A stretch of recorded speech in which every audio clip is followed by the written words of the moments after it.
perbuatan ini kita bagi menjadi syirik besar dan syirik kecil, yaitu ketika seorang hamba menyembahnya kepada selain Allah, maka itu sudah jelas bahwa itu merupakan syirik besar. Sementara syirik kecil adalah ketika dia melakukan amal ibadah tertentu ingin mendapatkan pujian dan sanjungan dari manusia.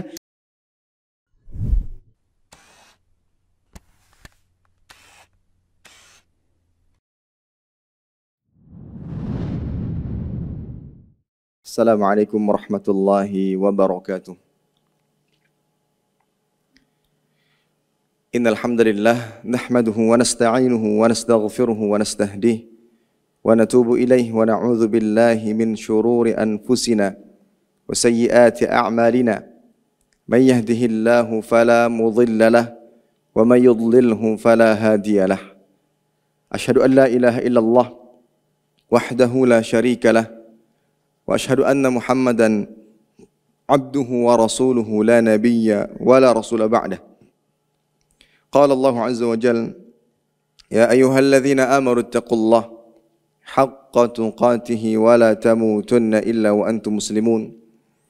Ya ayyuhan nasu ittaqu rabbakumul ladzi khalaqakum min nafsin wahidah wa khalaqa minha zawjaha wa batha minhuma rijalan katsiran wa nisaa'a واتقوا الله الذي تساءلون به والأرحام إن الله كان عليكم رقيبا يا أيها الذين آمنوا اتقوا الله وقولوا قولا سديدا يصلح لكم أعمالكم ويغفر لكم ذنوبكم ومن يطع الله ورسوله فقد فاز فوزا عظيما أما بعد فإن أصدق الحديث كتاب الله وخير الهدي هدي محمد صلى الله عليه وسلم وشر الأمور محدثاتها فإن كل محدثات في الدين بدعة وكل بدعة ضلالة وكل ضلالة في النار عياذا بالله من النار.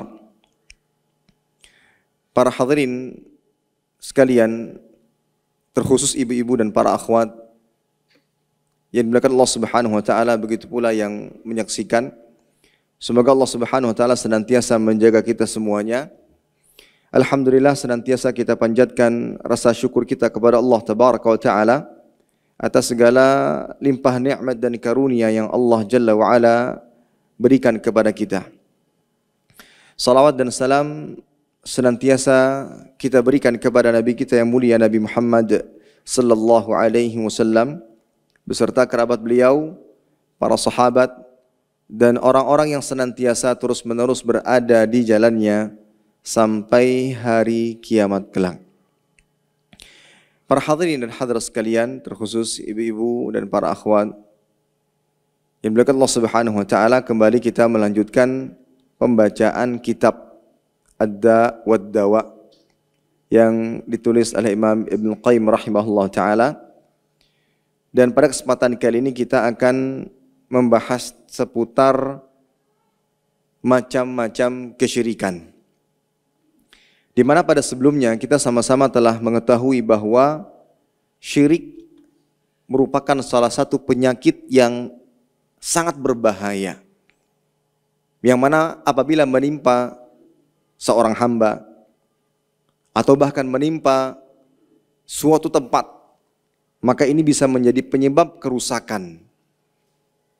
Dan tentunya kerusakan yang lebih ditakutkan terjadi adalah kerusakan di akhirat nanti. Kerusakan agama yang ini berdampak kepada kerusakan akhirat.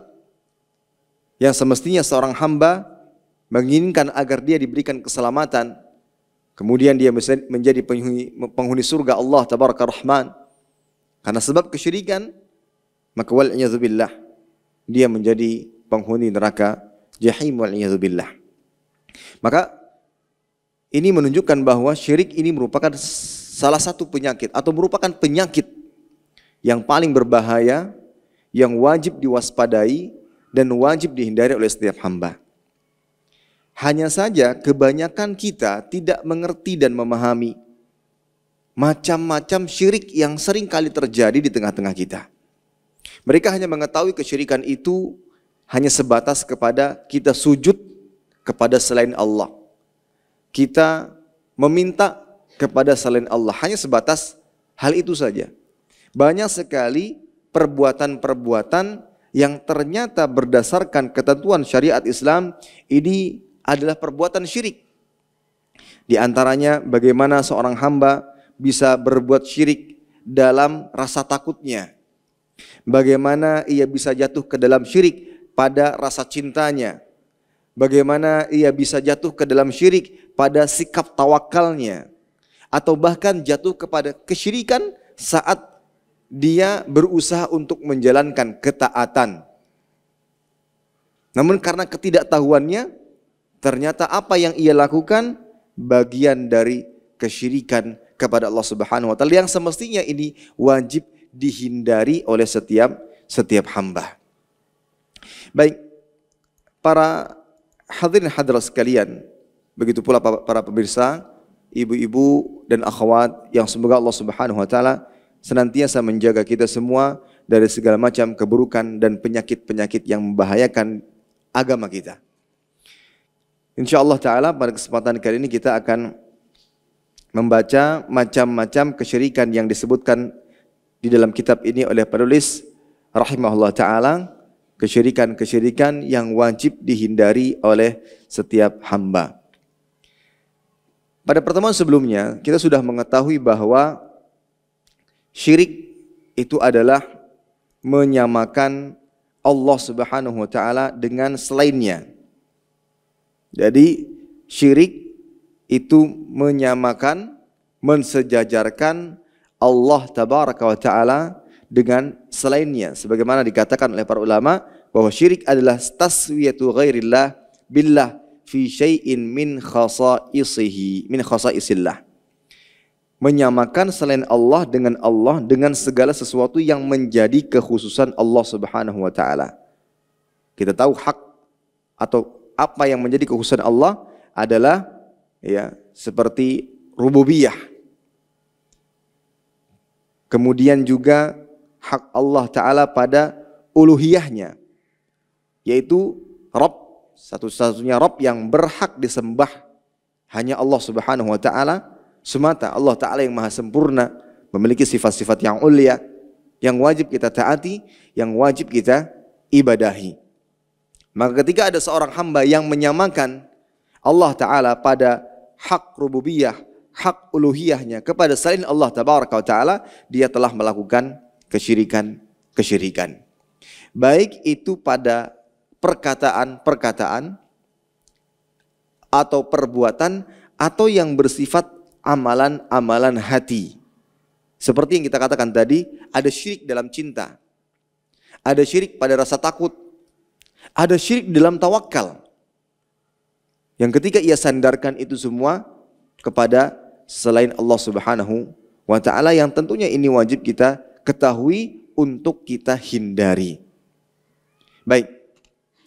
Pertama, penulis menyebutkan tentang kesyirikan dalam perkataan dan perbuatan. Syirik dalam ibadah. Syirik dalam ibadah di atas diikuti oleh perbuatan menyekutukan Allah dalam perbuatan, perkataan, kehendak, dan niat. Ini di halaman 298 bagi yang memiliki bukunya.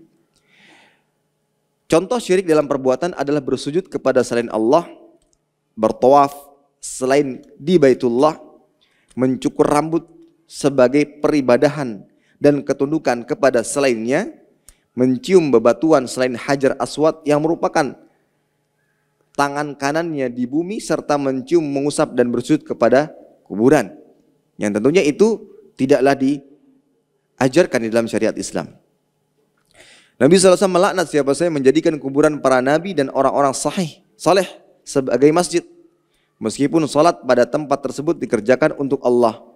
Maka bagaimana lagi dengan orang yang menjadikan kuburan-kuburan tersebut sebagai berhala yang disembah selain Allah Subhanahu wa taala. Sebagaimana disebutkan dalam Sahihain dari Nabi sallallahu alaihi wasallam bahwasanya beliau bersabda, "La'anallahu al-yahuda wan nasara ittakhadhu min quburi anbiya'ihim masajid." Allah taala melaknat orang-orang Yahudi dan Nasara karena telah menjadikan kuburan para nabi mereka sebagai masjid.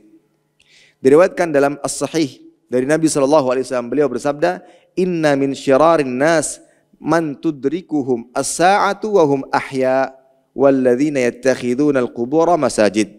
Sungguhnya di antara seburuk-seburuk manusia adalah mereka yang masih hidup ya ketika terjadinya hari kiamat dan orang-orang yang menjadikan kuburan sebagai masjid. Dari hadis ini kita pelajari atau kita ambil pelajaran bahwa Allah Ta'ala menggolongkan orang-orang yang masih bertahan hidup sementara hari kiamat sudah tegak. Pada hari kiamat nanti adalah manusia-manusia yang buruk. Mereka yang mendapati hari kiamat terjadi, hari kiamat kubra terjadi sementara mereka masih dalam keadaan hidup. Kenapa? Karena disebutkan dalam hadis bahwa orang-orang yang beriman akan duluan Allah Ta'ala wafatkan dengan adanya rih yang dihembuskan. Sedikit atau sekecil apapun keimanan, maka mereka akan duluan diwafatkan dengan rih tersebut. Dan tersisa syiraru khalqin nas, manusia-manusia terburuk yang akan menyaksikan kengerian terjadinya hari kiamat. Dan termasuk di antara seburuk-buruk manusia adalah walladzina yattakhidunal qubur masajid, yaitu orang-orang yang menjadikan kuburan-kuburan sebagai tempat ibadah, sebagai tempat salat. Ya. Dan kemudian masih banyak dalil-dalil yang menunjukkan bahwa perbuatan-perbuatan seperti ini adalah perbuatan-perbuatan yang merupakan bentuk kesyirikan yang dilakukan oleh seorang hamba, menjadikan kuburan sebagai tempat salat. Nah, ini adalah salah satu contoh yang disebutkan oleh penulis rahimahullah ta'ala bahwa ada kesyirikan di dalam perbuatan. Dan ini seringkali terjadi. Dan ini seringkali kita ketahui. Dia beribadah kepada selain Allah, meletakkan keningnya di atas sajadah namun ditujukan kepada selain Allah. Begitu pula dengan ibadah-ibadah yang sifatnya perbuatan lainnya yang ia kerjakan, yang ia niatkan untuk mencari dan mendapatkan keridhaan selain Allah Subhanahu wa taala. Dan tentunya di dalam perbuatan ini kita bagi menjadi syirik besar dan syirik kecil, yaitu ketika seorang hamba menyembahnya kepada selain Allah, maka itu sudah jelas bahwa itu merupakan syirik besar. Sementara syirik kecil adalah ketika dia melakukan amal ibadah tertentu ingin mendapatkan pujian dan sanjungan dari manusia, namun keduanya merupakan perkara yang diharamkan dan semestinya harus dijauhi oleh Allah, dijauhi oleh setiap hamba. Kemudian yang kedua adalah menyekutukan Allah dalam lafaz. Jadi ada kesyirikan yang dilakukan pada perkataan-perkataan manusia. Penulis mengatakan di antara perbuatan menyekutukan Allah adalah berbuat syirik dalam lafaz atau ucapan. Seperti bersumpah dengan selain Allah. Seperti bersumpah dengan selain Allah Subhanahu wa taala.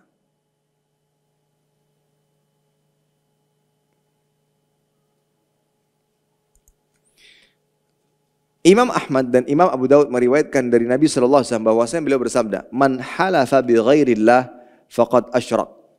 Barang siapa yang bersumpah dengan selain nama Allah, maka dia telah berbuat syirik. Hadis tersebut disahihkan oleh Al-Hakim dan Ibnu Hibban. Ini adalah salah satu penyakit yang banyak diabaikan atau mungkin disebabkan karena ketidaktahuan manusia saat ini, bersumpah dengan selain Allah. Ini sangat merebak di mana-mana, terutama di kalangan para remaja. Kata-kata sumpah hanya saja disandarkan kepada selain Allah Subhanahu wa taala. Ini bagian daripada perbuatan-perbuatan yang mengandung kesyirikan, ya. Perbuatan-perbuatan yang mengandung kesyirikan, bersumpah kepada selain Allah Subhanahu wa taala. Bahkan ada salah seorang ulama yang mengatakan bersumpah atas nama Allah namun berdusta itu lebih mending dan lebih dipilih dibandingkan harus berdusta atas nama selain Allah meskipun jujur. Ya. Kenapa? Karena bersumpah itu menunjukkan pengagungan, Bersumpah kepada sesuatu itu menunjukkan pengagungan. Oleh karenanya kita diharamkan oleh Allah Tabaraka Rahman untuk bersumpah kecuali hanya dengan nama Allah Subhanahu wa taala semata. Sementara Allah Tabaraka wa taala berkehendak untuk bersumpah sesuai dengan keinginannya. Namun kita hanya diperbolehkan bersumpah dengan nama Allah Ta'ala semata dan tidak boleh kepada selainnya. Maka dari itu ketika seorang bersumpah kepada selain Allah, maka sama halnya dia mengagungkan selain Allah Subhanahu wa taala. Oleh karenanya salah seorang ulama mengatakan bahwa bersumpah dengan nama Allah namun dusta itu mending dibandingkan harus bersumpah dengan nama selain Allah meskipun dia jujur. Karena disebutkan dalam hadis ini, man halafa bi ghairillah faqad kafara au asyrak, barang siapa yang bersumpah dengan nama selain Allah Ta'ala, sesungguhnya dia telah kufur atau telah melakukan kesyirikan, telah berbuat kesyirikan. Ya. Kemudian dalam contoh lainnya, ucapan seseorang kepada orang lain atas kehendak Allah dan kehendakmu. Misalkan saya bisa sukses, saya bisa mencapai kedudukan ini, itu karena pertolongan Allah dan pertolonganmu. Apa sisi kesyirikan yang ditimbulkan oleh perkataan ini? Ternyata dijelaskan oleh para ahli ilmu yang menunjukkan kesyirikannya adalah kata dan. Karena dan ini mengandung penyamarataan, kesejajaran. Sehingga ketika dia mengatakan atas kehendak Allah dan kehendakmu, seakan-akan dia mensejajarkan antara kehendak manusia dengan kehendak Allah Subhanahu wa taala. Ternyata perkataan seperti ini mengandung kesyirikan. Dan ini sering kali kita tidak sadari. Oleh karenanya ketika Nabi Shallallahu alaihi wasallam dikatakan demikian, beliau mengatakan, "Aja'altani lillahi niddan?" Apakah engkau menjadikanku sebagai tandingan Allah Subhanahu wa taala? Ketika ada yang mengatakan kepada Nabi sallallahu alaihi wasallam atas kehendak Allah dan kehendakmu, maka Nabi menegur, "Masya Allah wahdah." Katakanlah atas kehendak Allah Ta'ala semata. Karena tidak ada yang terjadi di muka bumi ini kecuali semuanya atas kehendak Allah. Dan ini seringkali kita tidak sadari. Ternyata perkataan yang seperti ini ya mengandung kesyirikan di dalamnya. Hanya menggunakan kata dan. Ketika dia menggunakan kata dan atas kehendak Allah dan kehendakmu. Ya. Kalau bukan karena fulan dan kalau bukan karena Allah dan fulan. Ini ternyata ada sisi pensejajaran yang wajib kita hindari. Ya. Seperti juga ada perkataan laula tabib fulan lamatal marid.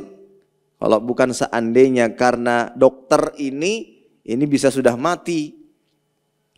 Nah, ini tentunya dia ingin menyandarkan sesuatu yang tidak semestinya disandarkan kepada selain Allah Subhanahu wa taala. Dia ingin mensejajarkan kekuasaan Allah kepada manusia.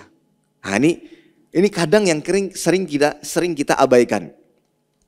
Ya, sering kita abaikan dan menganggap bahwa ini adalah perkara yang biasa. Ini adalah perkara yang biasa. Padahal di balik itu semua ada kesyirikan. Kan seringkali kita demikian. Misalnya ada seseorang yang jatuh sakit. Kemudian ditanya, "Di mana ya berobat atas penyakit yang saya dapat?" Kalau mau berobat, coba berobat dengan dokter fulan, pasti sembuh. Atau mungkin juga kita sandarkan kepada obat.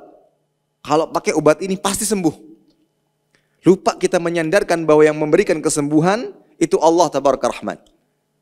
Nah, ternyata yang seperti ini adalah mengandung kesyirikan. Sampai-sampai hal ini pernah ditanyakan kepada ulama. Ma hukmu syar' fima yaqulu ba'dun nas?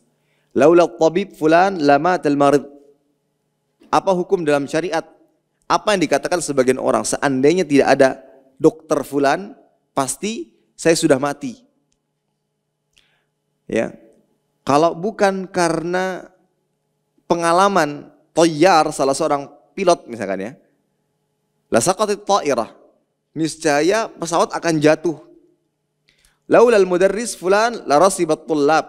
Kalau bukan karena guru, kepandaian dalam mengajar, maka murid-murid akan gagal. Ini kan perkataan-perkataan yang kita pandang biasa. Kita anggap ini sesuatu yang biasa. Maka dijelaskan oleh para ulama, la yajuzu hadzal itlaq. Fa inna af'alahum masbuqatun biqadrillahi ta'ala wa iradatihi. Wal wajib an yuqal laula Allah thumma fulan.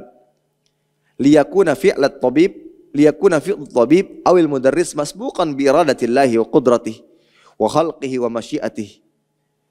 Maka dijelaskan hal ini tidak diperbolehkan secara itlak. Karena kita ketahui bahwa perbuatan mereka itu bisa terjadi, itu disebabkan karena kuasa Allah Ta'ala, karena kehendak Allah. Maka wajib bagi kita untuk mengucapkan laulallah summa fulan. Kalau bukan karena Allah kemudian si fulan. Tidak boleh menggunakan kata dan. Namun kita ganti dengan kata summa, kemudian. Sekecil itu, seremeh itu dipandang manusia, ternyata memiliki aturan dan hukum di dalam agama. Ini yang menjadikan kita semestinya lebih haus akan belajar dan menimba ilmu agama. Jangan sampai apa yang kita katakan atau apa yang kita lakukan ternyata merupakan sesuatu yang diharamkan di dalam agama Islam. Liyakuna fi'lut tabib awil mudarris masbuqan bi iradatillah wa qudratihi wa khalqihi wa masyiatihi. Kenapa harus menggunakan kata thumma, kata kemudian? Kalau bukan karena Allah, kemudian karena dokter, karena guru, karena pilot, atau karena siapapun. Ya. Apa fungsinya kata thumma ini? Agar diketahui bahwa perbuatan manusia ini telah didahului sebelumnya oleh kehendak Allah, kuasa Allah, ciptaan Allah. Ya. Jangan sampai masuk ke dalam firman Allah Ta'ala, ya'rifuna ni'matallah thumma yunkirunaha. Mereka mengetahui nikmat Allah, kemudian mereka mengingkarinya. Ada sebuah hadis berkaitan dengan akan hal ini. Yaqulun, laula fulan asabani kadza wa kadza, wa laula fulan lam usib kadza wa kadza. Wa hadza yatadamman qat'u idhafati ni'mah amma laulahu lam takun. Wa idhafatuha ila man la yamliku nafsah dharran wala naf'an walau la kana lahu sabab fasabab la yastaqil bil ijad fa rabbu ta'ala an'ama alaih wa ja'alahu sababan walau sya'a la salabahu sababiyah. Dijelaskan bahwa dalam riwayat ada perkataan yang dikatakan kalau bukan karena si fulan maka saya akan ditimpa demikian-demikian. Kalau bukan karena si fulan, maka saya tidak akan mendapatkan demikian-demikian. Maka perkataan seperti ini sama halnya dengan memutus penyandaran nikmat kepada Allah Ta'ala. Hal ini masuk dalam firman Allah, ya'rifuna ni'matallah tsumma yunkirunaha. Mereka tahu bahwa nikmat ini dari Allah, kemudian mereka ingkari. Habis diyakini, kemudian mereka ingkari. Bagaimana bentuk pengingkarannya? Dijelaskan dalam hadis ini bahwa bentuk pengingkarannya adalah ketika mereka mengatakan bahwa ini semua karena fulan. Ini karena Allah dan fulan. Antara penetapan dan pengingkaran terjadi. Nah, ini ternyata ini mengandung kesyirikan. Perkataan-perkataan ini mengandung kesyirikan. Oleh karenanya ketika ada yang mengatakan hal tersebut kepada Nabi SAW, maka Nabi membantah dengan mengatakan, aja'altani lillahi liddan, apakah engkau menjadikanku sekutu bagi Allah Ta'ala? Ketika dia mengatakan kalau bukan kehendakmu wahai Rasul SAW dan kalau bukan karena kehendak Allah dan kehendakmu wahai Rasul SAW, perkataan seremeh ini ternyata mengandung kesyirikan di dalamnya. Oleh karenanya Nabi bersabda, la taqulu ma syaa Allah wa syaa fulan, walakin qulu ma syaa Allah thumma syaa fulan. Janganlah kalian mengucapkan kalau bukan kehendak Allah dan kehendak fulan, tapi katakanlah kalau bukan kehendak Allah kemudian kehendak fulan. Kalau bukan karena Allah dan atau kemudian karena fulan.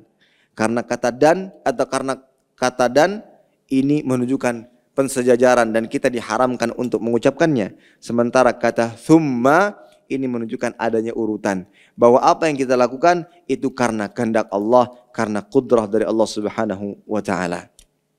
Ini juga salah satu contoh syirik. Dan ini yang juga menunjukkan bahayanya syirik. Dan ini yang mendorong kita untuk lebih banyak belajar, lebih banyak menimba ilmu agama.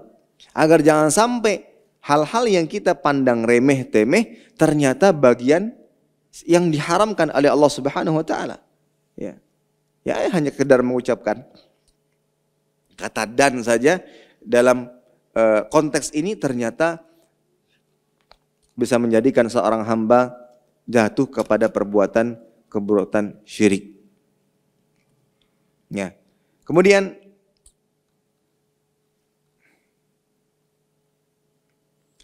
dari sini kita ambil pelajaran, ibu-ibu dan para akhwat yang dimuliakan Allah Subhanahu wa taala, baik yang hadir maupun yang menyaksikan.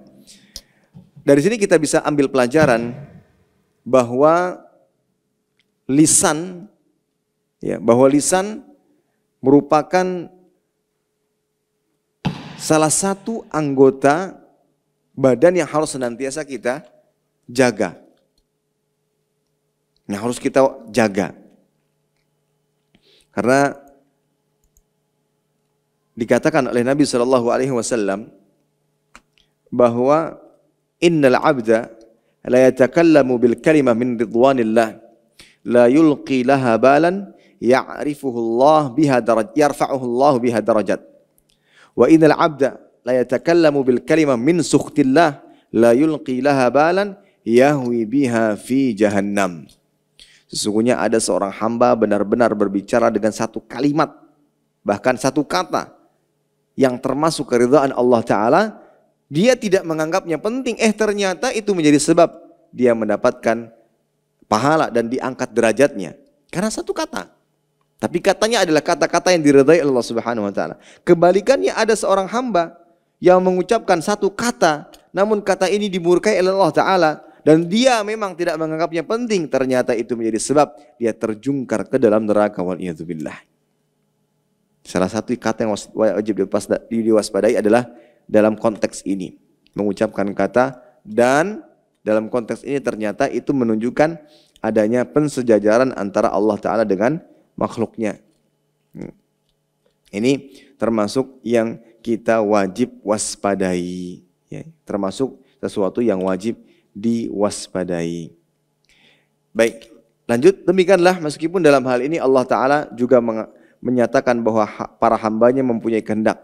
Sebagaimana firman-Nya, liman syaa minkum ayyastaqim, yaitu siapa saja di antara kamu yang hendak menempuh jalan yang lurus. Bagaimana pula dengan orang yang berkata, aku bertawakal kepada Allah dan kepadamu, cukuplah Allah dan kamu bagiku. Aku tidak memiliki apapun yang dapat membantuku kecuali Allah dan kamu. Ini adalah pemberian dari Allah dan darimu. Ini disebabkan berkah Allah dan berkahmu. Penolongku di langit adalah Allah dan penolongku di bumi adalah kamu. Demikian demi Allah dan kehidupan fulan.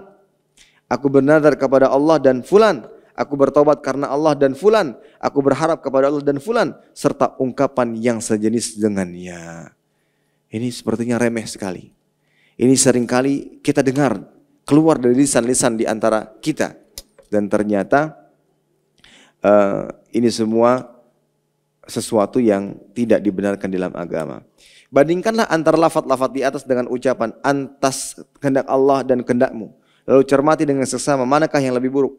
Telah jelas bagimu bahwa orang yang mengucapkan lafaz-lafaz tadi lebih utama untuk terkena kecaman berdasarkan sabda Nabi SAW di atas. Jika orang dalam hadis itu telah menjadikan Nabi SAW sebagai tandingan Allah dengan ucapannya tersebut, maka berarti orang-orang yang mengucapkan lafaz-lafaz tadi telah menjadikan seorang yang kedudukannya sangat jauh di bawah Rasulullah SAW, yang tidak banding dari sisi apapun, bahkan mungkin termasuk musuh beliau sebagai tandingan bagi Rabb semesta alam wal'iyadzubillah. Ya. Hanya menyandingkan Allah Ta'ala dengan makhluknya menggunakan kata dan. Ini ternyata sesuatu yang sering kali kita abaikan ternyata ini merupakan bagian dari yang dilarang di dalam agama. Nah, ini perlu kita benahi. Dan ketika itu kita dapati kepada anak-anak kita, ya kita berusaha mengajarkan yang terbaik kepada mereka untuk berwaspada. Oleh sebab itu, bersujud, beribadah, bertawakal, bertaubat, bertakwa, merasa takut, mengharap pahala, bernadar, bersumpah, bertasbih, bertakbir, bertahlil, bertahmid, beristighfar, mencukur kepala dalam rangka ketundukan dan ibadah, bertawaf di Baitullah, serta berdoa, semua itu adalah hak Allah Ta'ala semata. Tidak boleh, tidak layak untuk dipalingkan kepada selainnya, baik kepada malaikat untuk didekatkan kepadanya ataupun Nabi yang diutus. Disebutkan dalam Musnad Imam Ahmad bahwasanya suatu ketika ada seorang laki-laki yang dibawa kepada Nabi SAW disebabkan dia telah melakukan suatu dosa. Tatkala berdiri di hadapan Nabi, dia berkata, "Ya Allah, sungguhnya aku bertobat kepadamu dan aku tidak bertobat kepada Muhammad." Nabi berkata, orang ini telah mengetahui menempatkan hak tersebut kepada pemiliknya. Nah, itulah seperti yang harus dilakukan. Tidak ada yang kita lakukan dari ibadah-ibadah, baik yang sifatnya praktis atau non praktis, kecuali hanya kepada Allah Subhanahu wa Ta'ala semata. Semua disandarkan kepada Allah. Ya. Ketika ada penyandaran kepada selain Allah Ta'ala, apalagi bentuk harapan kepada selain Allah Ta'ala, maka hal ini sesuatu yang bisa mengandung kesyirikan di dalamnya. Baik, poin berikutnya penulis mengatakan syirik dalam kehendak dan niat. Syirik dalam kehendak dan niat diupamakan dengan lautan yang tanpa bertepi. Sedikit sekali yang selamat darinya. Barang siapa yang dengan amalnya menghendaki selain wajah Allah atau meniatkan sesuatu selain dari mendekatkan diri kepadanya dan mencari ganjarannya, maka dia telah berbuat syirik dalam niat dan kehendak. Yang dimaksud dengan keikhlasan adalah berbuat ikhlas kepada Allah dalam ucapan, perbuatan, kehendak dan niat. Inilah Al-Hanafiyah yang merupakan millah atau agama Ibrahim yang Allah perintahkan kepada seluruh hambanya. Allah tidak akan menerima dari seorang pun selain keikhlasan tersebut. Itulah hakikat Islam. Allah Ta'ala mengatakan, "Wa may yabtaghi ghairal islami dinan fala yuqbala minhu wa huwa fil akhirati minal khasirin." Barang siapa mencari agama selain agama Islam, maka sekali-kali tidaklah akan diterima agama tersebut daripadanya, dan di akhirat termasuk orang-orang yang rugi. Ya, termasuk orang-orang yang merugi. Ya. Itulah millah Ibrahim yang barang siapa berpaling darinya berarti ia termasuk orang-orang yang paling bodoh. Ternyata ibu-ibu dan para akhwat sekalian rahimani wa rahimakumullah ta'ala, syirik juga terjadi pada hati. Dan yang terjadi di dalam hati ini jauh lebih sulit untuk diobati, yaitu berkaitan dengan masalah niat. Syirik dalam niat sering kali terjadi dalam diri kita dan sangat sulit sekali untuk diobati. Dorongan kita untuk mencari ridha manusia, dorongan kita untuk diakui, dorongan hati untuk disanjung. Yang ternyata semua ini adalah perkara yang menjerumuskan seorang hamba kepada kesyirikan, yang menjadikan ia tidak mendapatkan ganjaran atas perbuatan atau amal yang ia lakukan. Itu syirik dalam niat. Ya. Yang akhirnya waliyadzubillah, sebagaimana riwayat disebutkan bahwa orang-orang dengan semaksimalnya dia melakukan ketaatan, ternyata mereka menjadi orang-orang pertama dilemparkan ke dalam neraka jahanam. Ternyata ada syirik dalam niatnya. Ini juga sesuatu yang harus diwaspadai. Baik. Sedikit berbicara tentang masalah hati. Ada lagi kesyirikan yang terjadi yang berkaitan dengan hati. Seperti diantaranya syirik dalam takut. Rasa takut. Takut itu kan sesuatu yang ada dalam hati. Itu bisa terjadi kesyirikan di dalamnya. Ya. Takut kepada makhluk. Ya. Takut kepada makhluk yang tidak terlihat misalnya. Itu bisa mengandung kesyirikan di dalamnya. Dan ini seringkali yang kita tidak sadari. Nah, dijelaskan oleh para ulama. Ya. Syirik itu atau rasa takut itu ada beberapa macam. Takut yang sifatnya adalah rahasia. Kemudian ada lagi takut yang bersifat naluri. atau tabiat. Nah, takut yang bersifat rahasia adalah takut yang disertai dengan pengagungan dan ketundukan. Jadi kita ulangi ya, mungkin agar lebih mudah difahami. Rasa takut itu ada dua macam. Takut yang disertai dengan pengagungan dan ketundukan. Dan yang kedua takut yang bersifat tabiat. Ini salah satu jenis kesyirikan, nanti kita akan sebutkan kesyirikan yang ada dalam hati. Dalam hal ini adalah takut. Seorang bisa jatuh ke dalam kesyirikan dalam rasa takutnya. Untuk mengetahuinya kita ketahui terlebih dahulu macam-macam rasa takut itu. Takut ada dua macam, takut yang disertai dengan pengagungan dan ketundukan. Yang kedua, takut yang bersifat naluri atau tabiat manusia. Setiap manusia pasti ada rasa takutnya. Baik, takut yang disertai dengan pengagungan dan ketundukan itu ada dua macam. Yang pertama bernilai ibadah, yang kedua syirik. Ya. Takut yang disertai dengan atau takut yang bernilai ibadah itu ketika dia takut yang ditujukan hanya kepada Allah Subhanahu wa taala. Merendahkan diri hanya kepada Allah, mengagungkan Allah, ketundukan hanya kepadanya. Ya. Menjalankan perintah Allah karena rasa takut kepadanya, menjauhi dosa dan maksiat karena takut kepada Allah Ta'ala. Ini takut-takut yang merupakan takut yang ibadah, yang bernilai ibadah, ya, yang bernilai ibadah. Baik. Kemudian yang kedua, takut yang tergolong syirik. Takut yang pertama ini adalah takut yang disertai dengan pengagungan dan ketundukan. Tapi jenis yang kedua, ketundukan dan takut yang dibarengi dengan ketundukan dan pengagungan ini tidak ditujukan kepada Allah, tapi ditujukan kepada selain Allah. Ya. Jadi takut ini ditujukan kepada selain Allah Subhanahu wa taala. Maka ini bisa mengandung kepada kesyirikan. Orang masuk ke kuburan, keramat, kemudian dikatakan kalau ingin selamat atau ingin tidak diganggu, maka lakukan ini dan ini dan ini. Dia lakukan itu semua karena ada bawaan rasa takut. Namun ia tujukan kepada selain Allah Subhanahu wa taala. Maka yang seperti ini adalah kesyirikan. Dibarengi dengan perendahan diri, ya. Maka ini kesyirikan. Begitu pula takutnya seseorang kepada syaitan, jin, yang katanya sebagai penunggu sebuah tempat, ya, sebagai penunggu di sebuah tempat. Kemudian kita lewat dengan menunjukkan rasa pengagungan dan menunjukkan rasa ketundukan kita saat melewati tersebut. Ini juga takut syirik.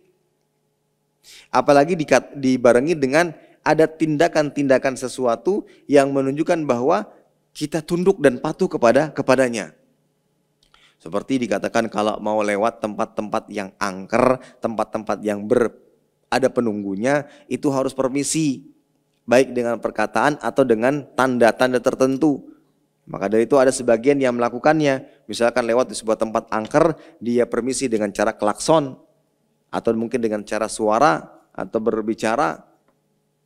Dan tidaklah dia melakukan itu semua kecuali karena rasa takut yang dia tujukan kepada makhluk yang dikatakan sebagai penunggu. Ini juga takut. Dan ini seringkali terjadi, ya. Yang akhirnya jatuh kepada kesyirikan. Seperti dikatakan kalau membawa jenazah, ada yang meninggal misalkan, kemudian dibawa di sebuah mobil, kemudian kita ingin bawa jenazah tersebut ke sebuah tempat, mungkin ingin dikuburkan atau ingin diantar kemana misalnya, itu harus diletakkan di sana daun hidup. Daun hidup, tujuannya biar tidak diganggu. Nah, tentunya ini dorongan-dorongan ini diawali dengan adanya rasa takut, yang akhirnya mau mengikuti apa yang diminta sebagai bentuk pengagungan dan ketundukan biar tidak diganggu. Nah, ternyata yang seperti ini mengandung kesyirikan. Ini seringkali tidak diketahui oleh kebanyakan orang. Ya. Nah, ini adalah jenis takut yang pertama. Takut yang disertai dengan pengagungan dan ketundukan itu ada dua macam. Dia bernilai ibadah ketika rasa takut yang dibarengi dengan ketundukan dan pengagungan itu ditujukan kepada Allah Subhanahu wa taala. Tetapi ketika itu ditujukan kepada selain Allah, jin misalnya, maka ini mengandung kesyirikan. Ya, ini bisa mengandung kesyirikan yang tentunya kita diharamkan untuk melakukannya. Adapun jenis takut yang kedua adalah takut yang bersifat tabiat. Ya, tabiat. Itu apa? Takut yang disertai dengan rasa takut untuk disakiti. Rasa takut bisa celaka karena mendapatkan gangguan dan ancaman misalkan. Sama sekali tidak ada unsur peribadatan. Maka takut seperti ini tidak mengapa, boleh. Ya, takut kepada binatang buas ketika ada singa, harimau, ular berbisa, kita lari. Kenapa lari? Takut. Kenapa sebabnya? Karena takut tersakiti atau disakiti, dicelakai. Bukan karena pengagungan. Maka itu boleh dan tidak mengandung kesyirikan. Bahkan termasuk juga takut hantu, jin misalkan. Sebagaimana kita tahu mereka bukan hanya sekedar menakut-nakuti secara penampakan, tapi juga bisa mengganggu secara fisik. Sebagaimana riwayat-riwayat yang sudah kita ketahui, kisah-kisah yang kita ketahui bagaimana salah seorang sahabat diganggu, bahkan terjadi gelut-gelutan antara Abu Hurairah dengan jin kala itu. Menandakan bahwa bisa mengganggu secara fisik, ada dampak fisik yang bisa didapatkan. Maka kadang ketika misalkan, ya mudah-mudahan ini tidak terjadi kepada kita, melihat jin,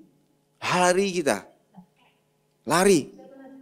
Maka rasa takut itu selama bukan karena peribadatan dan pengagungan, tapi karena takut bisa mendapatkan madarat, maka ini adalah takut tabiat. Ini merupakan takut tabiat yang tidak menjadikannya berdosa atau jatuh kepada kesyirikan. Yang berbeda kalau tadi takut ya, akhirnya dia mau manut melakukan apa saja yang diinginkan. Nah, ini takut yang menunjukkan adanya pengagungan dan ketundukan, dan ini masuk kepada kesyirikan. Nah, ternyata di balik takut saja itu ada kesyirikan yang kadang kita tidak mengetahuinya. Kadang kita tidak menyadarinya. Ya. Jalan ke sebuah tempat sunyi, sepi, merinding bulu kuduk, kemudian akhirnya karena mungkin terasa terpepet atau yang semisalnya, tolong ya jangan ganggu, ulun lewat saja setumat barang. Ya, ini takut-takut yang dibarengi dengan ketundukan. Ada permohonan, ada permintaan yang diajukan kepada siapa? Kepada selain Allah tentunya. Ya, ini mengandung kesyirikan. Tapi semestinya meskipun ada rasa takut, ya kita lawan. Ya kalau kita lari juga tidak masalah, asalkan ya takut disakiti ya, diganggu.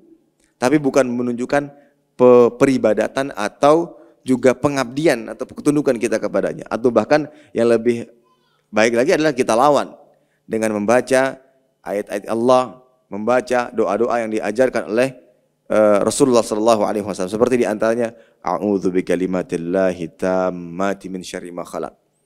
Itu ketika kita baca doa ini, zikir ini, ketika saat singgah di sebuah tempat, maka tidak ada satupun keburukan yang bisa mendatangi. A'udzu bikalimatillahi tammati min syarri ma khalaq. Aku berlindung kepada Allah dengan kalimat-kalimat yang sempurna dari keburukan siapapun yang tercipta atau yang diciptakan. Dengan adanya keyakinan bahwa Allah Ta'ala yang maha menolong, Allah Ta'ala yang maha melindungi, maka berjalan dengan meskipun ada rasa takut-takut ya, tapi kita lawan dengan senantiasa menyandarkan diri kepada Allah Subhanahu wa Ta'ala. Nah, takut seperti ini nggak apa-apa. Tapi kalau seandainya takutnya dibarengi dengan tadi sikap-sikap yang menunjukkan ketundukan lemahnya kita, ya, maka ini adalah takut yang mengandung kesyirikan. Nah, ini juga termasuk yang wajib kita ketahui, ya.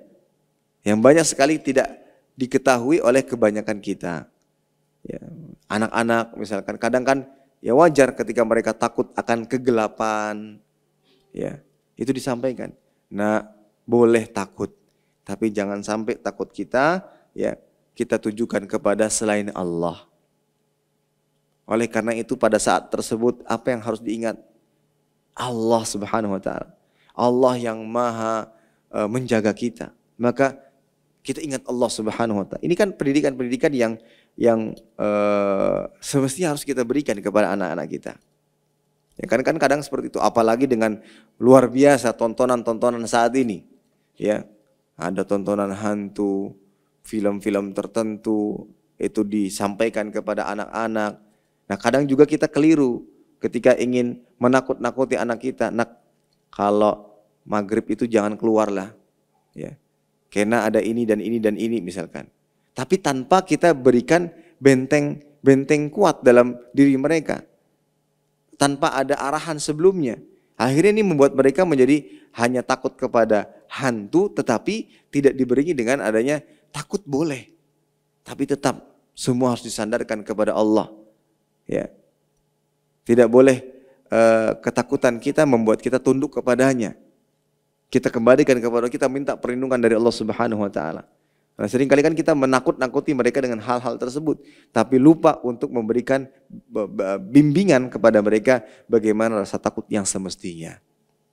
Wallahu taala alam bisawab. Ini juga termasuk bagian daripada syirik yang ada di dalam hati yang semestinya kita hindari. Ada lagi selain takut, ada yang namanya cinta. Syirik di dalam cinta. Ini bisa terjadi. Kadang ketika seseorang sudah diliputi dengan rasa cinta dan itu adalah cinta-cinta yang buta, dia bisa jatuh kepada kesyirikan. Di mana rasa cintanya kepada makhluk jauh lebih besar dibandingkan kecintaannya kepada Sang Khalik. Ya. Jauh lebih besar dibandingkan cintanya kepada Sang Khalik. Semestinya cinta kepada Allah didahulukan dibandingkan cinta kepada yang lainnya. Ya. Cinta kepada Allah Ta'ala serta Rasulnya Sallallahu Alaihi Wasallam lebih didahulukan dibandingkan yang lainnya. Namun ketika cinta kepada selain Allah didahulukan, maka ini bisa menjadi sebab seorang jatuh kepada kesyirikan. Wa minan nas may yattakhidhu min dunillah andadan yuhibbunahum kahubbillah. Di antara manusia ada yang menjadikan selain Allah sebagai tandingan bagi Allah, mereka mencintai tandingan tersebut seperti cinta mereka kepada Allah Subhanahu wa taala. Jatuh kepada syirik dia karena cintanya. Jadi di balik cinta ada kesyirikan. Ketika cinta itu berlebih-lebihan yang bisa menandingi kecintaan manusia kepada Allah Subhanahu wa taala. Tidak masalah kita cinta kepada makhluk, cinta kepada orang tua, cinta kepada pasangan hidup kita, cinta kepada anak-anak. Tapi ketika kecintaan tersebut lebih mendominasi dibandingkan cinta kita kepada Allah Ta'ala, ya, sampai-sampai kita hanya mau taat kepada manusia dibandingkan taat kepada Allah Ta'ala, ini bisa menjadikan atau menjerumuskan seorang hamba jatuh kepada perbuatan yang dimurkainya, yaitu syirikan. Ya, kesyirikan dengan adanya cinta yang berlebihan kepada makhluk, ya.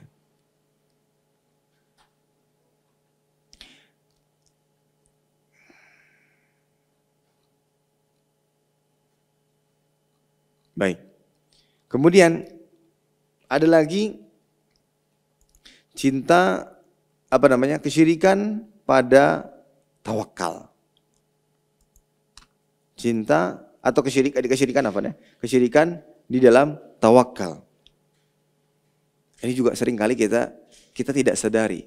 Ketika kita sedang dalam keadaan terhimpit, terdesak, yang semestinya setelah kita berusaha, berjuang, kemudian kita sandarkan semuanya dan kita pasrahkan semuanya kepada Allah Ta'ala, namun kadang kita justru malah bersandar kepada selain Allah. Ya. Kita malah menjadikan kita bersandar kepada selain Allah. Dan ini yang menjadikan seseorang jatuh kepada kesyirikan. Ini menjadikan seseorang jatuh kepada kesyirikan. Ketika dia bersandar kepada selain Allah Subhanahu wa Ta'ala. Ya. Sering kali itu terjadi. Misalkan dalam keadaan terhimpit, dalam keadaan terdesak. Ya. Kemudian juga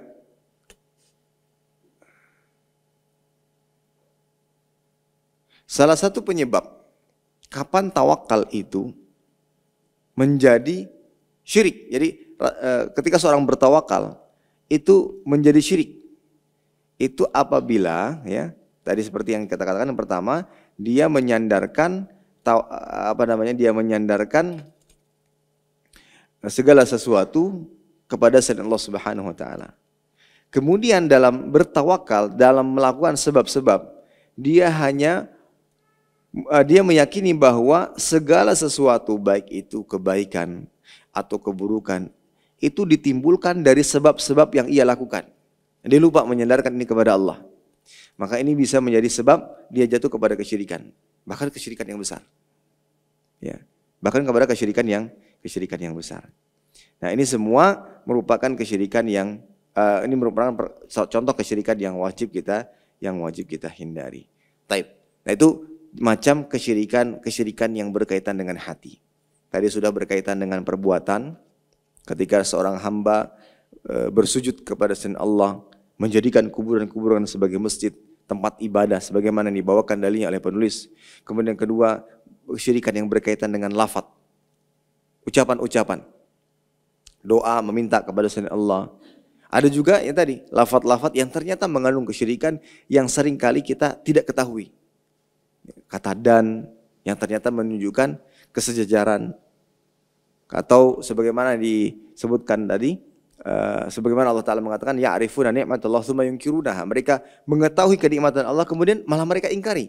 Ternyata penyebabnya adalah dengan mengatakan, ya ini nikmat Allah, tapi kalau bukan karena kamu, kalau bukan karena Anda. Ini perkataan-perkataan yang ternyata mengandung kesyirikan di dalamnya. Kemudian ada juga syirik hati, syirik di dalam hati yang berkaitan dengan hati. Ya, syirik yang berkaitan dengan hati. Baik dalam niatnya, baik dalam rasa takutnya, rasa cintanya, atau tawakalnya kepada selain Allah Subhanahu wa taala, maka ini semua mengandung kesyirikan. Baik. Kemudian kita lanjutkan apa yang disebutkan dalam penulis.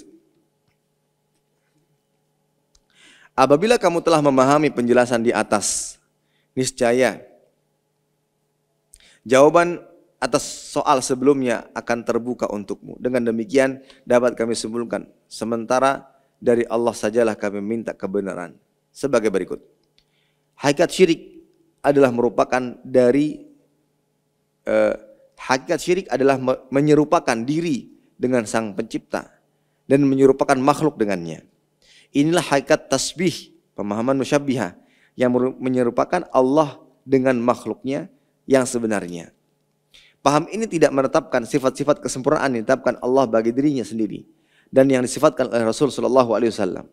Berbeda dengan orang-orang yang telah dibalikan hati dan dibutakan pandangannya oleh Allah dengan memutarbalikan perkara sehingga dia menjadikan tauhid sebagai tasbih serta tasbih sebagai pengagungan dan ketaatan. Padahal orang musyrik telah menyerupakan makhluk dengan pencipta dan kekhususan uluhiyah. Di antara kekhususan uluhiyah adalah mengisahkan Allah yang menguasai madarat, manfaat, memberi dan menahan. Maka doa, rasa takut, harapan dan tawakal hanya semata-mata ditujukan kepadanya. Siapa yang mengaitkan hal tersebut kepada makhluk berarti telah menyamakan Allah dengan makhluk. Ia menjadikan sesuatu yang tidak memiliki madarat, manfaat, kematian, kehidupan dan kebangkitan untuk dirinya sendiri, apalagi untuk selainnya, serupa dengan zat yang seluruh perkara adalah miliknya. Ya. Berada pada kedua tangannya serta kembali kepadanya, yang jika dia berkehendak maka terjadilah, dan jika tidak maka tidak terjadi. Tidak ada yang bisa menahan apa yang dia berikan dan tidak ada yang dapat memberikan apa yang dia tahan. Itu Allah Ta'ala. Jika dia membuka pintu rahmatnya bagi hambanya maka tidak ada yang mampu menahannya, dan jika dia menahannya maka tidak ada yang mampu melepaskannya. Di antara kekhususan uluhiyah lainnya adalah kesempurnaan mutlak dari segala sisi, tanpa ada sedikit pun kekurangan pada salah satu sisinya.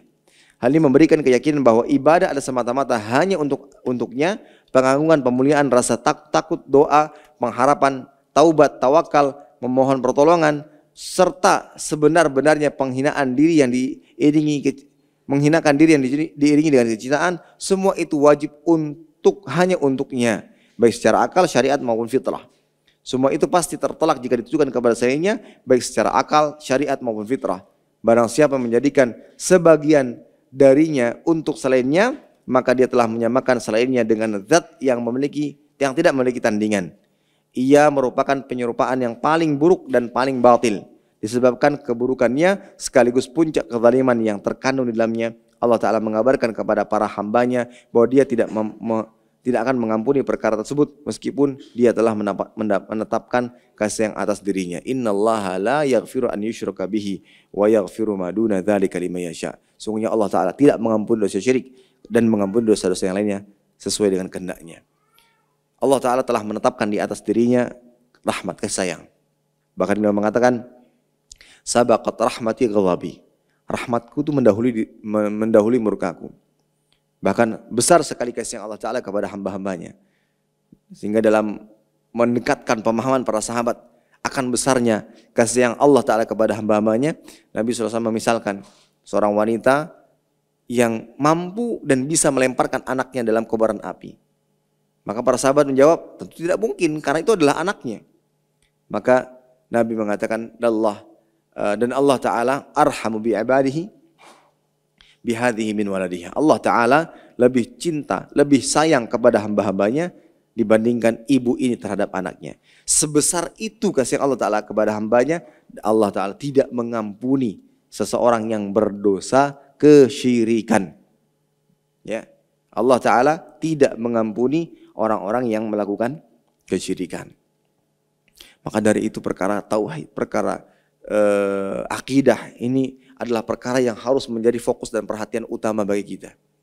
Makanya dalam berdakwah, dalam memberikan nasihat dan bimbingan, yang pertama kali kita harus perhatikan adalah tauhidnya.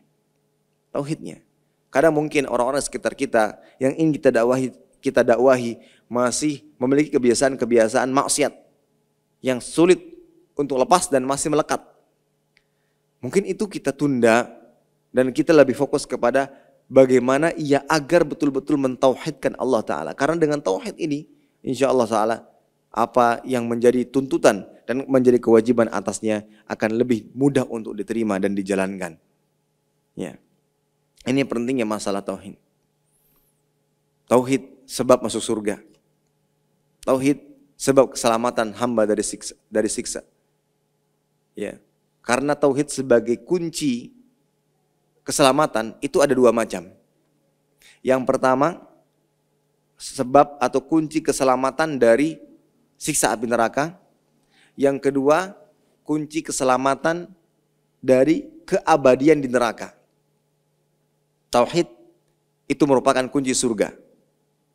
Di mana Nabi mengatakan, man qabila minnil kalimah allati aratu ala ammi fahiya lahu najah.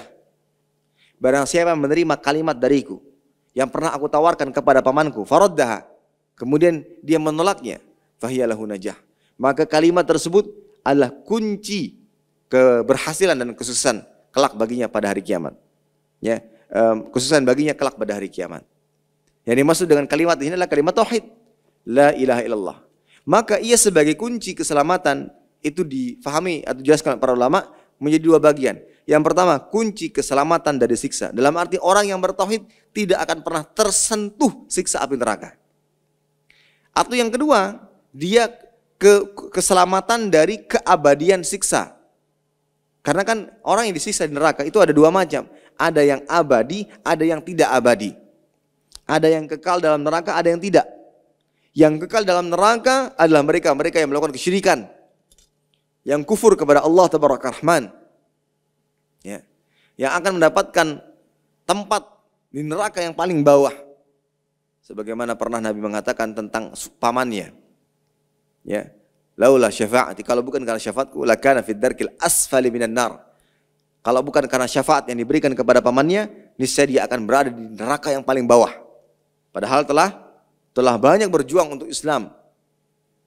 Tapi itulah akibatnya, karena tidak bertauhid. Tapi bagi mereka bertauhid, minimalnya mereka akan selamat dari keabadian serta kekekalan di dalam neraka. Suatu saat dia akan keluar. dan masuk ke dalam surga Allah Ta'ala. Sebagaimana disebutkan dalam hadis yang cukup panjang, bagaimana seseorang yang keluar dari neraka dalam keadaan tubuh yang gosong gitu ya. Kemudian dia dimandikan, dibersihkan, kemudian masuk surga yang paling bawah dengan tingkatan kenikmatan 10 kali lipat dari kenikmatan dunia. Lantas bagaimana dengan surga yang lebih tinggi daripadanya? Bagaimana dengan kenikmatan surga Firdaus? Ini kunci dari kunci keselamatan. Maka sekali lagi, tauhid kunci keselamatan. Dan itu dawa. Tadi kan kitab ini berbicara tentang ada wa dawa. Da-nya apa? Syirik. Dawanya tauhid. Maka jaga akidah dan tauhid anak-anak kita, keturunan kita, keluarga kita, pasangan hidup kita, yang tentunya kita sayangi dan sangat kita cintai. Benteng yang akan sangat besar, ya, yang memisahkan kita dengan orang-orang yang kita cintai adalah ketika dia tidak lagi bertauhid kepada Allah Ta'ala. Adapun adanya maksiat yang dilakukan, selama tidak sampai kepada kesyirikan dan selama dia masih di atas fitrahnya sebagai seorang muslim, di atas tauhidnya, mudah-mudahan kita berdoa kepada Allah Ta'ala, kita kembali akan dikumpulkan kelak di surga. Mudah-mudahan. Tapi kalau sudah ada kesyirikan, kekufuran, bahkan wal'iyadzubillah, murtad dari agama Islam, maka di situ ada benteng yang sangat besar yang tidak akan pernah kembali mengumpulkan kita nanti di akhirat. Ya. Tidak akan bisa. Perkumpulan terbatas hanya di dunia. Namun tidak akan pernah bisa dipertemukan di akhirat kelak karena kesyirikan. Ini penyakit yang sangat berbahaya dan ini membuat kita sebagai kepala keluarga atau sebagai orang tua harus betul-betul ekstra dalam menjaga tauhid mereka. Tidak ada pesan yang senantiasa diulang-ulang bagi anak kita, keturunan kita, kecuali ikhlaskan semua amal ibadahmu kepada Allah Ta'ala. Ingat tauhid, esakan ibadahmu. Ibadah hanya sesuai dengan tuntunan. Kalimat-kalimat yang selalu terus kita perdengarkan kepada mereka, sehingga ketika mereka dewasa ada perkataan-perkataan yang senantiasa mereka pegang, yaitu bagaimana agar senantiasa mentauhidkan Allah. Suatu saat mereka akan terus menjalani hidup sementara kita mau tidak mau dengan takdir Allah ajal menjemput, meninggal dunia. Tapi dengan bekal-bekal tersebut anak-anak kita insya Allah Ta'ala menjadi anak-anak muwahhid, bertauhid kepada Allah. Dan mudah-mudahan dengan sebab itu kita akan dikumpulkan kembali di surganya. Wallahu ta'ala alam bissawab. Walhamdulillah, dengan ini kita sudah menyelesaikan bab yang berkaitan dengan pentingnya tauhid dan bahayanya syirik. Insyaallah di kesempatan berikutnya kita akan membaca bab yang kelima berkaitan dengan penyakit dosa-dosa besar. Ya. Penyakit dosa-dosa besar. Yang tentunya ini adalah penyakit juga berbahaya dan wajib kita hindari dan wajib kita waspadai. Demikian yang bisa disampaikan pada kesempatan kali ini. Berikutnya jika ada yang ingin bertanya atau ada yang ingin ditanyakan, dipersilakan. Assalamualaikum Ustaz. Waalaikumsalam warahmatullahi wabarakatuh. Ya, Masya Allah, tausiah hari ini. Yeah. Oh ya Allah. Ya, sebentar saya baca ini bentar. Di sini ada dua yang mau tanya Ustaz ya. Ustaz. Begini Ustaz. Yeah. Sekiranya ada kata-kata gini, ada orang kehilangan barang. Terus sering kali kita menerima begini, oh baca ini tak ketemu, apakah itu syirik? Jadi baca atau tidak ketemu kehilangan barang, apakah itu syirik? Kedua, jika tadi yang Ustaz bilang masalah dan misalnya berobat ke dokter ini itu karena dokter ini dan ya semua karena Allah, itu bisa syirik. Tapi kalau misalnya kata-kata yang orang tersebut begini, oh iya begitulah semua dari Allah, tapi coba ini obat ini bagus, apakah itu juga termasuk? Gitu. Baik. Maksudnya dia tetap berkata semua dari Allah, kita ikhtiar obat itu bagus. Gitu Ustaz. Jazakallahu khair. Jazakallah. Untuk pertanyaan pertama tadi gimana? Barang hilang, baca ini kemudian ditemukan gitu? Atau kurang jelas tadi yang pertama? Pertanyaan pertama. Mohon diulang pertanyaan pertama tadi gimana Bu?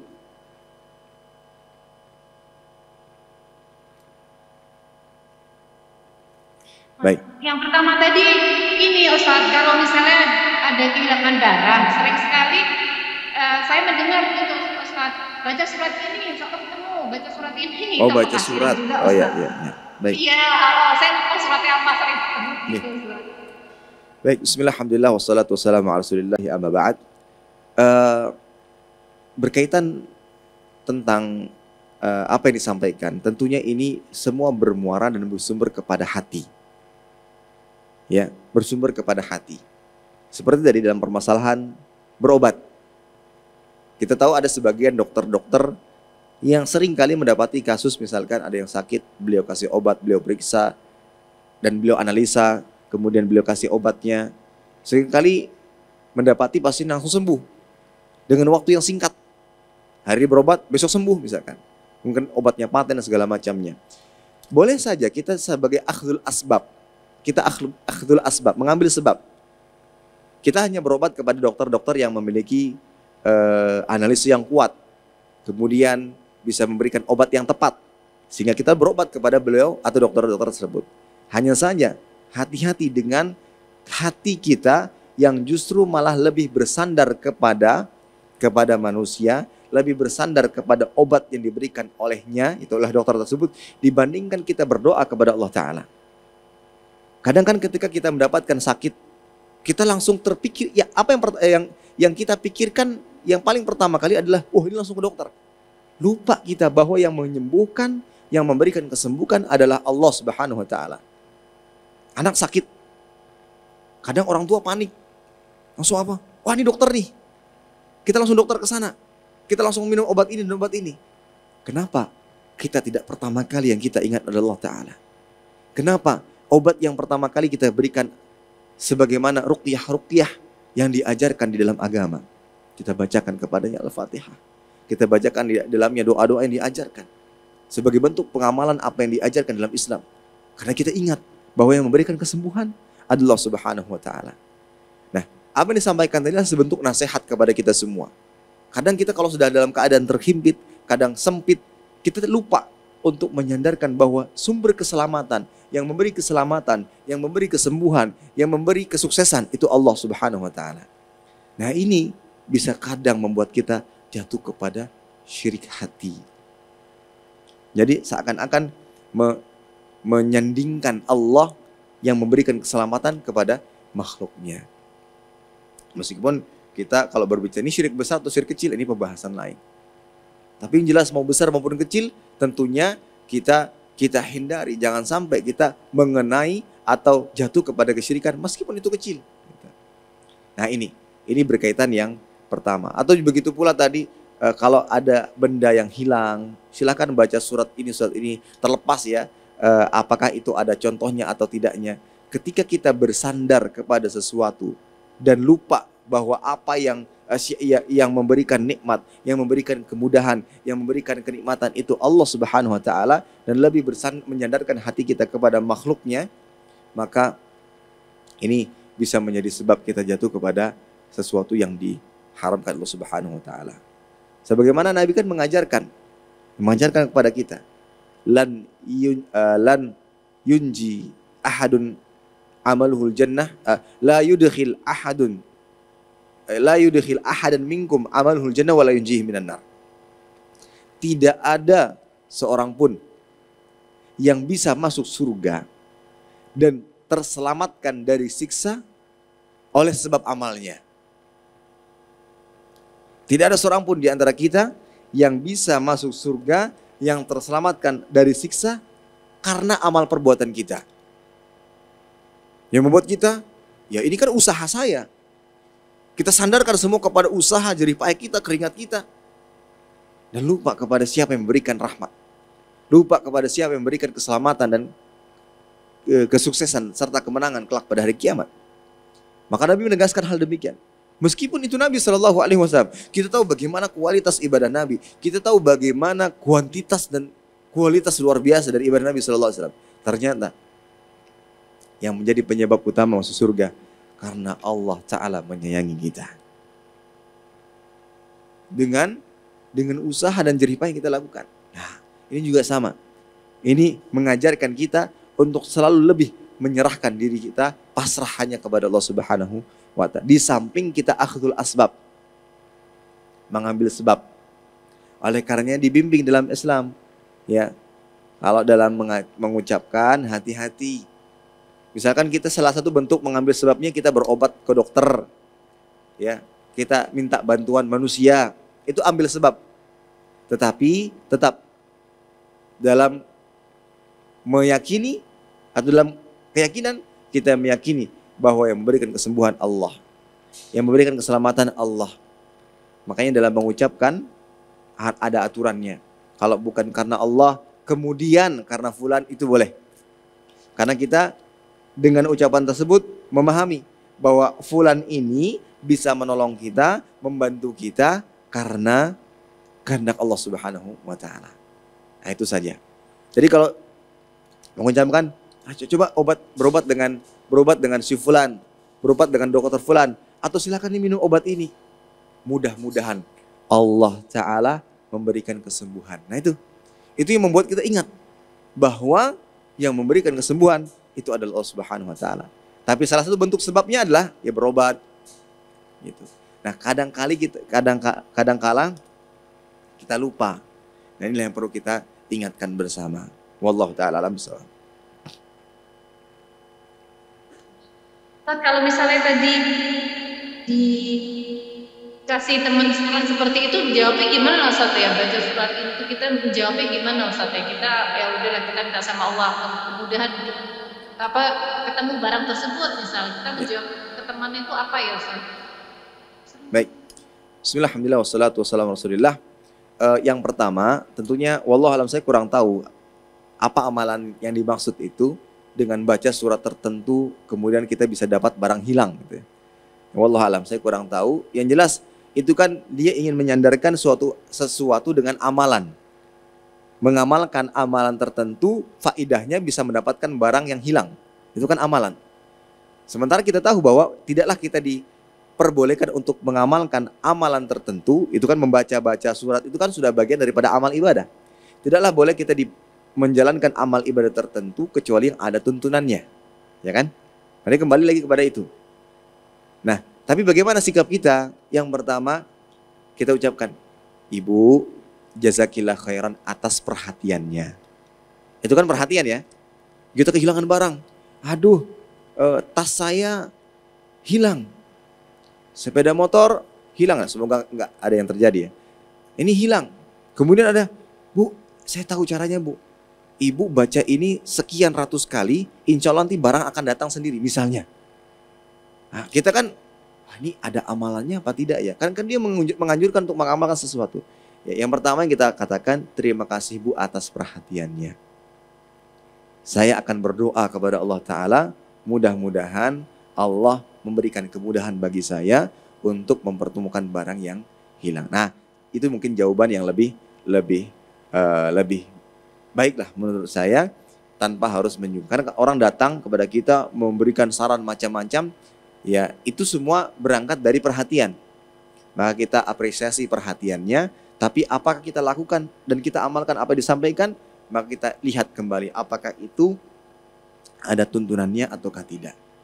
Jika tidak ada, maka kita katakan terima kasih Bu atas perhatiannya, insya Allah mudah-mudahan dengan memperbanyak doa serta usaha untuk mencarinya, baik dengan meminta bantuan teman atau orang-orang yang bisa membantu, memudahkan saya untuk menemukan barang yang hilang itu. Wallahu ta'ala bishawab.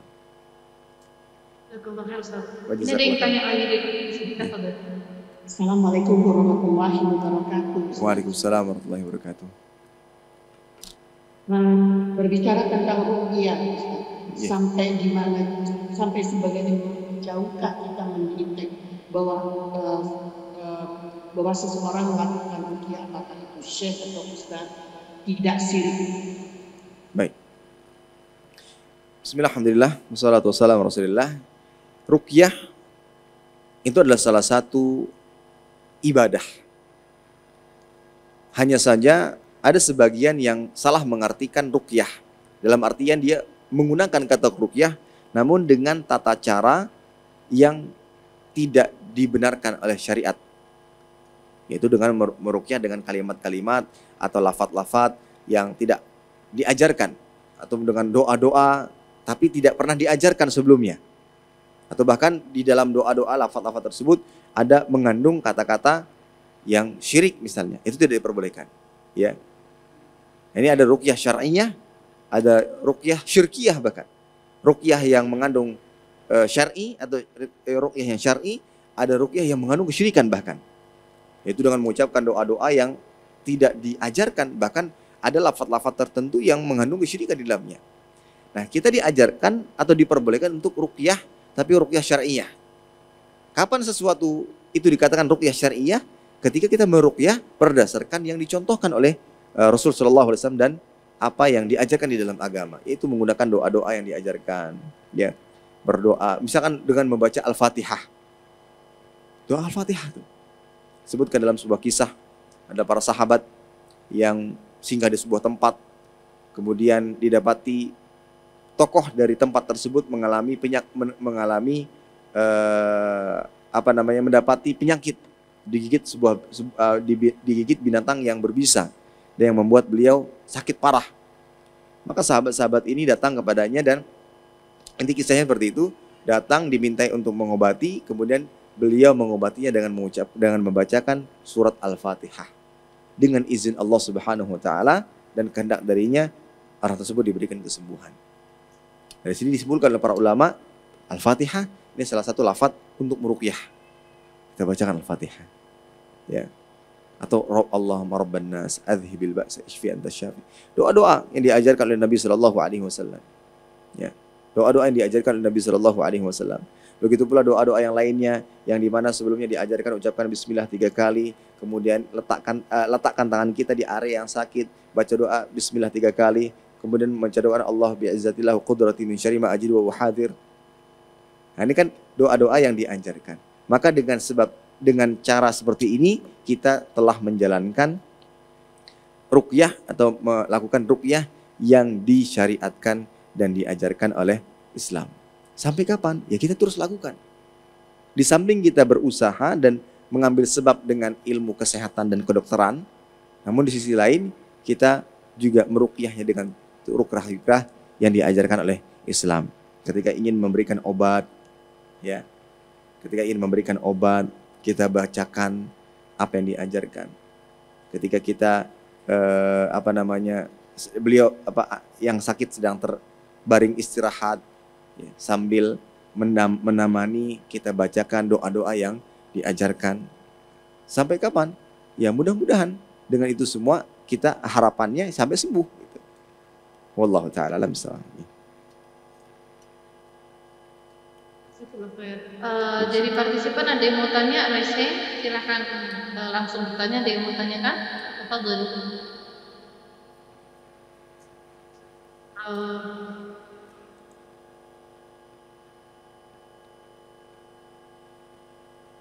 Tafadholi mau tanya? Jadi coba di Anda terus. Sakina bisa cek di chat ada pertanyaan nggak? Assalamualaikum Ustaz. Waalaikumsalam. Tafadholi. Dengan siapa ini? Dengan Ance. Dari mana? Dari Perth. Tafadholi. Ya, izin bertanya ya. Jika kita ingin dihargai atau ingin dihargai oleh orang lain, apakah itu termasuk syirik ya Ustaz? Mohon bisa diulangi lagi Bu. Apakah jika kita ingin dihargai ketika sudah berbuat sesuatu kepada orang lain, itu apakah termasuk syirik? Misalnya kita sudah berbuat baik kepada orang lain, tapi orang lain tidak membalas kita, apakah itu termasuk syirik? Perasaan seperti itu Ustaz? Baik. Terima kasih. Jazakallahu khair. Bismillah, alhamdulillah, wassalatu wassalamu ala rasulillah. Syirik itu ada dua macam, ada syirik besar dan syirik kecil. Dan syirik kecil diantaranya adalah riya. Dan riya itu adalah ketika seseorang berbuat kebaikan atau amal kebaikan, ingin dilihat dan ingin diakui. Maka kembali kepada pertanyaan, ketika seorang telah berbuat sesuatu dengan tujuan ingin diakui dan ingin dilihat, maka dia telah jatuh kepada kesyirikan. Namun kesyirikan yang kecil. Bedanya kalau kesyirikan yang kecil itu hanya menghapus amal kebaikan yang dilakukan pada saat itu. Sementara kalau kesyirikan yang besar itu menghapus semua amalan. Meskipun dia kecil bukan berarti menjadi sesuatu yang bisa untuk diremehkan dan disepelekan. Karena bahkan kata para ulama, syirik kecil itu jauh lebih berbahaya.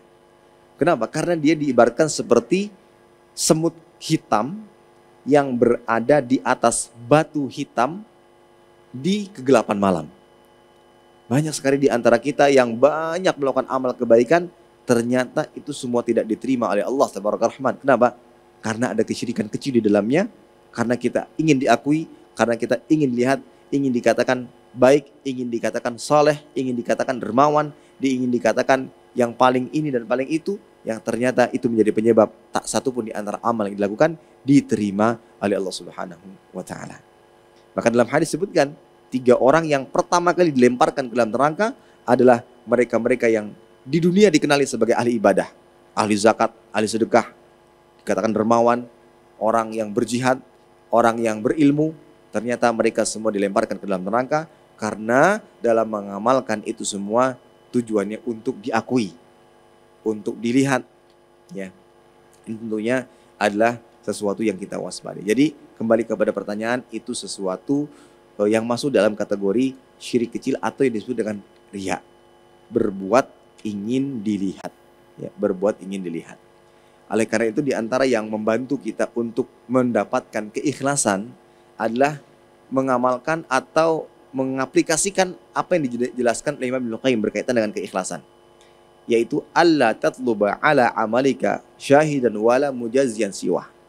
Dalam beramal engkau tidak mencari atau tidak ingin mendapatkan perhatian dan balasan kecuali dari Allah. Itu saja. Misalkan, Pak, Bu, ini tolong kerjakan ini dan ini ya. Nah, sebelum kita mengerjakannya, kita pusatkan hati dan niat kita. Saya tidak ingin cari perhatian dan saya tidak ingin mendapatkan balasan kecuali dari Allah. Itu yang senantiasa kita jaga. Maka insya Allah ini akan mendukung kita untuk ikhlas. Dan ada sebagian lagi mengatakan kalau ingin ikhlas itu, contohlah bayi. Bayi itu mau dipuji, mau dicaci, mau disanjung, mau diejek-ejek, sama sekali tidak memberikan pengaruh apa-apa kepada mereka. Kalau mereka mau nangisnya nangis, mau diamnya diam, mau tawa ya tawa. Tapi berbeda dengan orang dewasa, ternyata ketika disanjung membuatnya terbang. Ketika dihina membuatnya bersedih hati. Nah, kalau orang yang ikhlas itu tidak ada bedanya. Mau disanjung, mau dihina tetap sama. Yang penting dia di atas kebaikan. Saya sudah melakukan kebaikan, mau dihina-hina, mau disanjung-sanjung, ya itu urusan duniawi. Yang saya harapkan hanya mengharapkan perhatian dan balasan dari Allah Subhanahu wa Ta'ala. Wallahu ta'ala bishawab. Jazakallah khairan. Ada yang mau tanya lagi? Ustadz, ini ada pertanyaan yang tadi seperti Ustadz sebutkan bahwa sisa-sisa manusia terburuk di hari kiamat itu maksudnya semua orang kafir. Apakah juga ada orang Islam mungkin di situ yang pasif atau gimana, Ustadz? Jadi mungkin tetap ada orang Islam tapi tidak menjalankan Islam dengan benar, ataukah memang totally semua orang kafir, Ustadz? Jazakallah khair. Bismillah, alhamdulillah. Yang dimaksud dalam hadis tadi adalah orang-orang kafir yang tidak memiliki keimanan sedikit pun di dalam hati mereka. Sementara mereka-mereka yang punya keimanan, walaupun atau meskipun sebesar dzarrah, satu partikel kecil ya, tapi ada keimanan yang disebut dengan mutlaqul iman. Dia punya mutlaqul iman, ada keimanan dasar dalam dirinya. Dia beriman gitu, meskipun dia ahli dosa, ahli maksiat, ya bahkan melakukan dosa besar, tapi ada keimanan, masih ada keyakinan, masih ada tauhid bahwa Allah yang menciptakan, menghidupkan, Allah yang wajib diibadahi, Allah yang wajib ditaati ada dalam dirinya. Maka mereka-mereka yang punya keimanan akan diwafatkan oleh Allah Ta'ala dengan adanya hembusan angin yang menjadikan mereka meninggal dunia. Sehingga ketika tersisa orang-orang kafir di atas muka bumi ini, mereka lah yang akan menyaksikan dan mendapati kengerian hari kiamat nanti. Wallahu ta'ala alam bissawab. Alhamdulillah, jazakallah khair Ustaz. Jazakallah khair. Jadi benar-benar tidak ada orang Islam sama sekali Ustaz ya, walaupun fasik, walaupun Iya. syirik gitu ya Ustaz ya. Kalau yang penting ada keimanan, yang penting ada keimanan di dalam hati. Adapun yang sampai kepada orang derajat kufur, orang yang musyrik kan itu perbuatan yang bisa mengeluarkan dari keislaman. Islam. Iya. Iya. Maka tentunya ini termasuk di antara mereka-mereka yang akan mendapatkan ancaman tersebut. Nah. Jazakallah khair. Ufti Fahdana, tafadhali, ada yang mau tanya lagi Ustaz di Zoom. Assalamualaikum Ustaz. Waalaikumsalam warahmatullahi wabarakatuh. Mau tanya, sebetulnya kan kita kalau sebagai pengusaha itu biasanya kan kita udah usaha segala macam disertai dengan gitu kan. Tapi kan sometimes kita kayak lebih mengusahakan secara secara duniawi daripada lebih maksimal daripada walaupun kita tetap doa tahajud minta supaya usaha kita maju ini segala macam, tapi usaha dunia kita juga kurang maksimalnya juga gitu. Apakah itu termasuk kayak tadi kan ada wakal dan lain-lain itu, apakah itu termasuk syirik kecil untuk lebih memasrahkan kita, misal kita pakai tim strategi marketing dan lain-lain itu untuk memaksimalkan usaha kita. Sekarang ini kan promo dan lain-lain itu kan media online ya. Apakah itu termasuk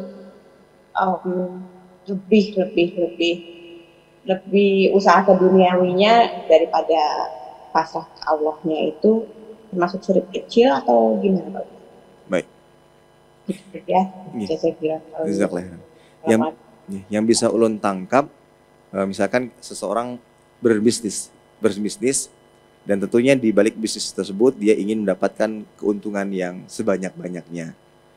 Dalam keyakinannya tentunya rezeki itu datang dari Allah Ta'ala. Tapi di antara untuk mengupayakan agar rezeki itu bisa didapatkan, dilakukanlah beberapa sebab-sebab duniawi Bu ya. Seperti ada apa tadi? Promo dan semisalnya. Nah, itu apakah itu bagian dari kesyirikan atau bagaimana? Apakah seperti itu Bu pertanyaannya Bu? Iya betul. Ya. Jadi kita kayak lebih pasrah ke, bukan pasrah ya.